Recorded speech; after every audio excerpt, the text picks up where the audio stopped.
So in order to calibrate the ESC, first we got to turn on and put this in the top position and keep this aside, and I've given the plus 5 volts and the minus and also the signal wires.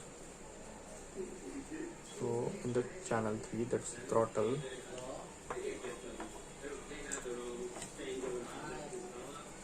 and again now we need to power it up. The receiver, it is already binded.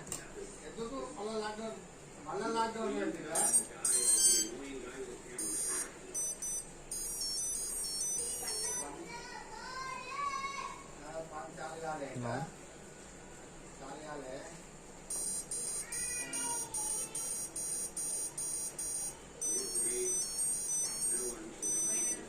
so this is completely binded.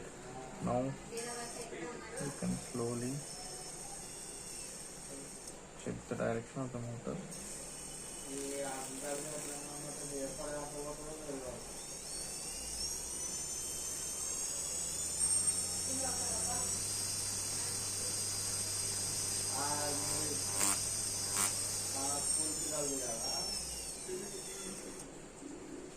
And you can simply power it up.